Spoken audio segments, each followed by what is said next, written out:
Berapa banyak yang sempat hidup bersama Nabi, bahkan masih ada hubungan nasab dengan Nabi, tapi memusuhi Nabi, memerangi Nabi. Beruntungnya Adas, dia bukan orang Arab, dia tidak datang dari Jazirah Arab, dia datang dari kampung Yunus bin Matta, tapi dia sempat mencium tangan Nabi, bahkan bersimpuh di kaki Nabi Muhammad sallallahu alaihi wasallam.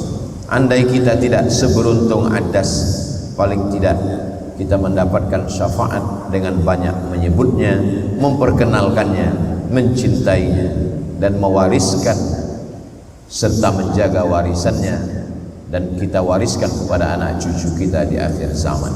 Sampai pada saatnya nanti, yauma yafirrul mar'u min akhihi, orang akan lari dari saudara kandungnya, wa ummihi wa abi, dari ibu dan ayahnya, wa sahibatihi wa bani, dari istri dan anak-anaknya. Istri tidak bisa menolong suami, anak tidak bisa menolong ayah dan ibu, saudara kandung pun tidak dapat membela. Yang membela kita Sayyidina wa Maulana wa Syafi'ina Muhammad sallallahu alaihi wasallam. Alhamdulillah, wassalatu wassalamu ala Rasulillah Sayyidina wa Maulana Muhammad ibni Abdillah wa ala alihi wa sahbihi wa man tabi'ahu wa mawala.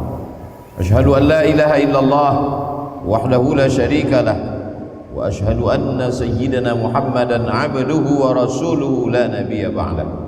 Allahumma salli ala sayyidina Muhammadin an-nabiyil ummi wa ala alihi wa sahbihi wa barik wa sallim. Qala Allah ta'ala fil Qur'anil azim wa huwa asdaqul qailin. A'udzu billahi minasy syaithanir rajim. Ya ayyuhalladzina amanu taqullaha haqqa tuqatih wa la tamutunna illa wa antum muslimun. Wa qala ta'ala fi ayatin ukhra, ya ayyuhalladzina amanu taqullaha wa qulu qawlan sadida yuslih lakum a'malakum wa yaghfir lakum dhunubakum wa man yuti'illaha wa rasulahu faqad faza fawzan 'azima. Ibadallah, usikum wa nafsi bi taqwallahi wa ta'atihi faqad fazal muttaqun. Jamaah Jumat yang dimuliakan Allah Subhanahu wa taala. Ada orang-orang yang tidak berjumpa dengan Nabi sallallahu alaihi wasallam, tapi mereka mendapatkan doa Nabi Muhammad sallallahu alaihi wasallam.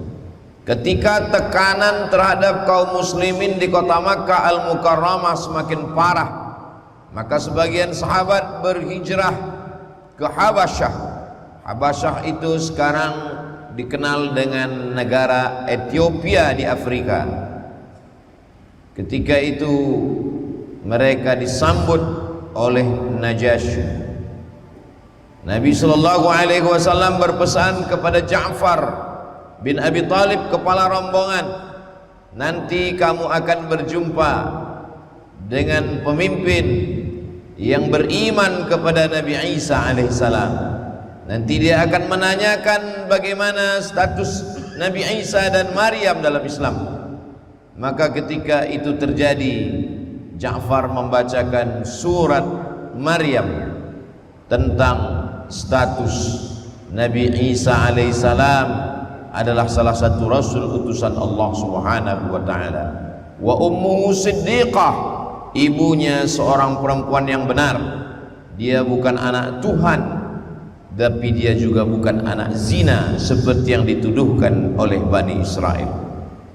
Menetes air mata Najasyi, sampai ketika berita Najasyi meninggal dunia, Nabi sallallahu alaihi wasallam mengumpulkan sahabat dan mengajak mereka untuk sholat. Itulah cikal bakal kronologis disyariatkannya sholat ghaib dalam syariat Islam. Jenazahnya tidak ada, orangnya tidak ada di hadapan kita, tapi kita tetap mendoakan dari jarak jauh. Tidak berjumpa dengan Nabi, maka beliau tidak disebut dengan sahabat Nabi, karena definisi sahabat tiga. Man laqiyan nabiyya sallallahu alaihi wasallam, berjumpa dengan Nabi, wa amana bihi, beriman dengan Nabi, wa mata alal Islam, mati dalam keadaan muslim. Dia tidak berjumpa dengan Nabi, tapi dia mendapatkan doa Nabi Muhammad sallallahu alaihi wasallam. Nabi berpesan kepada sahabat, nanti kalau laki-laki ini datang ke kota Madinah, mintalah doa kepadanya supaya kamu diampunkan Allah. Padahal dia tidak berjumpa dengan Nabi, dia tidak pernah perang dengan Nabi, dia tidak pernah ikut makan dan musafir bersama Nabi. Tapi Nabi Muhammad SAW berpesan, nanti kalau dia datang kemari, mintakanlah ampunan kepada Allah melalui lidahnya, melalui bibirnya, melalui lisannya, karena doanya makbul. Setelah Nabi Muhammad SAW meninggal, barulah laki-laki itu datang. Dia juga tidak tercatat sebagai sahabat Nabi karena dia tidak berjumpa dengan Nabi, tapi berita tentangnya sampai kepada Nabi Muhammad SAW. Dia berasal dari negeri Yaman, namanya Uwais Al-Qarni. Dia tidak datang, dia tidak ikut berperang karena dia menjaga seorang ibu, menunjukkan bahwa pintu kebaikan tidak hanya tertutup dari satu saja. Udkhulu min abwabin mutafarriqah, masuklah dari pintu yang banyak. Andai tidak bisa bertemu dengan Nabi, maka muliakanlah ibu, orang tua, maka kemuliaan bersama dengan Nabi pun dapat juga diperoleh. Bahkan sahabat-sahabat yang hidup dengan Nabi pun memintakan ampunan kepada Allah melalui lisannya. Jangan pernah mempersempit kebaikan hanya dari satu sisi saja. Lalu bagaimana dengan kita? Berkecil hatikah kita hidup 1400 tahun setelah Nabi Muhammad SAW? Jangan kecewa, jangan putus asa, jangan terlalu bermuram durja karena jarak waktu yang jauh. Begitu juga dengan jarak tempat. Kita adalah muslim terbesar paling timur di belahan bumi, tapi kita pernah didoakan, dirindukan oleh Nabi SAW. Nanti akan ada sekelompok manusia yang akan minum dari haud telaga Muhammad SAW. Kalau mereka minum di sana di saat panas terik padang mahsyar, la yazma'u fiha abada, mereka tidak akan haus untuk selamanya. Sahabat bertanya, kamikah itu ya Rasulullah? Apakah kami yang engkau maksud? Kata Nabi, antum ashabi, kalian adalah sahabat-sahabatku.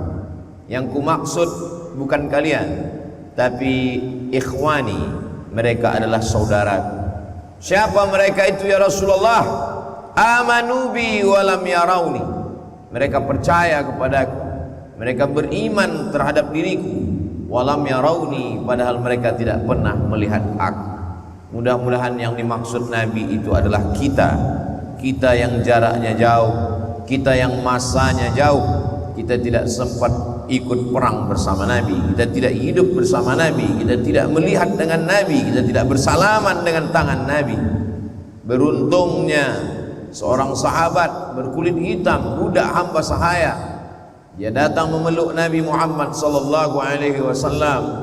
Aku miskin, aku hamba sahaya, aku berkulit hitam, aku belum tentu bersamamu nanti di surga ya Rasulullah. Apa kata Nabi? Almar'u ma'a man ahab, orang akan bersama dengan siapa yang dia cintai. Kalau kau cinta kepadaku, maka engkau akan bersama dengan aku, bersama dengan Rasulullah sallallahu alaihi wasallam. Kita tanamkan cinta kepada anak-anak kita, mencintai Rasulullah dengan mengenalkan jati dirinya. Kita belikan buku musabaqah pemenang juara menulis sejarah Nabi, berasal dari India, Syekh Safiur Rahman Al-Mubarakfuri. Dalam bukunya berjudul Ar-Rahiq Al-Makhtum, bahasanya simple, sederhana, datanya padat, ditulis oleh Ahlus Sunnah wal Jamaah, bukan golongan sesat yang jauh daripada bimbingan tuntunan Al-Quran dan Sunnah Rasulullah Sallallahu Alaihi Wasallam. Sudah diterjemahkan ke berbagai bahasa dunia. Kita kenalkan anak-anak kita. Dari rasa kenal itu akan muncul rasa cinta. Dari cinta itu akan sering menyebut man ahabba syai'an aktsara min dzikrihi. Kalau sudah cinta pasti selalu disebut, menyebut, merindukannya. dengan untayan salawat, Allahumma salli ala Sayyidina Muhammad wa ala ali Sayyidina Muhammad. Kalau dia sudah mencintai, dia akan mengikutinya. Kalau sudah mengikuti, dia akan tidak dapat lepas dari sunnah-sunnah Nabi. Kalau sudah cinta, dia akan memperjuangkannya. Kalau dia punya jabatan, dia akan perjuangkan Nabi Muhammad dengan jabatannya. Andai dia tidak punya jabatan tapi dia punya kecerdasan, dia akan tolong agama Nabi Muhammad sallallahu alaihi wasallam dengan kecerdasan otaknya. Kalau dia punya tenaga, dia punya harta, dia akan tolong karena cintanya. Maka kalau kita ingin murid-murid kita, anak-anak kita, sahabat kita mencintai Nabi, maka kita kenalkan mereka. Popularitas, harta, jabatan, kekuasaan yang dititipkan Allah di tangan kita sesungguhnya untuk mengenalkan Nabi Muhammad sallallahu alaihi wasallam. Ketika Nabi sampai ke Taif, di Taif dia dilempar dengan batu oleh orang-orang Thaqif. Lalu kemudian dia mampir ke salah satu kebun kurma. Di kebun kurma itu datang seorang budak hamba sahaya, Addas namanya. Dia memberikan satu tangkai kurma, dia berikan satu tangkai buah anggur ke tangan Nabi Muhammad sallallahu alaihi wasallam. Ketika anggur itu akan masuk ke mulut Nabi, Nabi mengucapkan bismillah. Nabi menyebut nama Allah. Addas heran karena di Taif tidak ada orang yang makan menyebut nama Allah. Lalu Addas bertanya, dari mana engkau datang? Kata Nabi, aku datang dari Makkah. Aku menyebut nama Allah subhanahu wa ta'ala. Lalu Nabi bertanya, dari mana kamu datang? Ternyata Addas datang dari negerinya Yunus bin Matta yang juga menyebut nama Allah. Lalu Nabi mengatakan, Yunus bin Matta akhi. Yunus bin Matta itu adalah saudaraku. Kami sama-sama menyembah Allah. Kami sama-sama Nabi utusan Allah. Di saat itu juga Addas bersimpuh, Addas terjatuh, Addas mencium telapak tangan Nabi, Addas mencium kaki Nabi sallallahu alaihi wasallam. Dia budak hamba sahaya, dia miskin, dia hanya pembantu, dia hanya pemetik kurma, dia hanya pemetik anggur, tapi rupanya dia memiliki kemuliaan. Pertemuannya dengan Nabi hanya sekali saja, tapi pertemuan yang sekali itu amat sangat berkesan. Berapa banyak yang sempat hidup bersama Nabi, bahkan masih ada hubungan nasab dengan Nabi, tapi memusuhi Nabi, memerangi Nabi.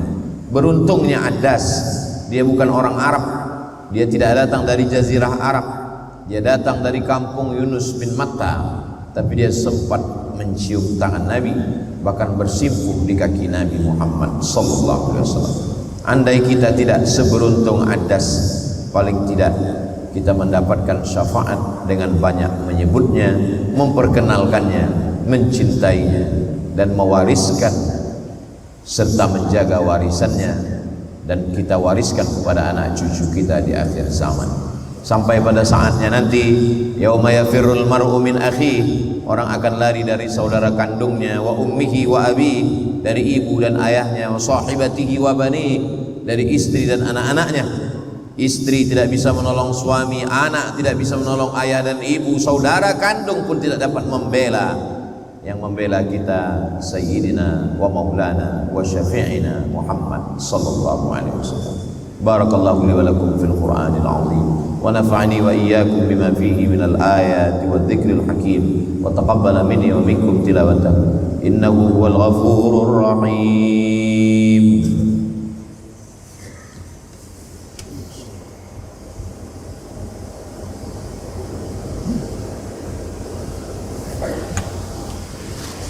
Alhamdulillahilladzi bi ni'matihi tatimmus shalihat.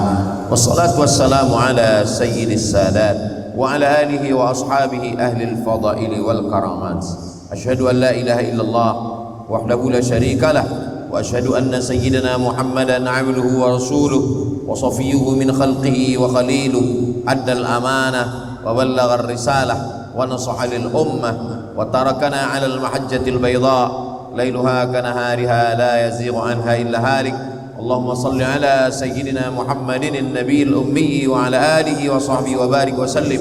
قال الله تعالى في القرآن العظيم وهو أصدق القائلين: أعوذ بالله من الشيطان الرجيم، بسم الله الرحمن الرحيم، والعصر إن الإنسان لفي خسر إلا الذين آمنوا وعملوا الصالحات وتواصوا بالحق وتواصوا بالصبر.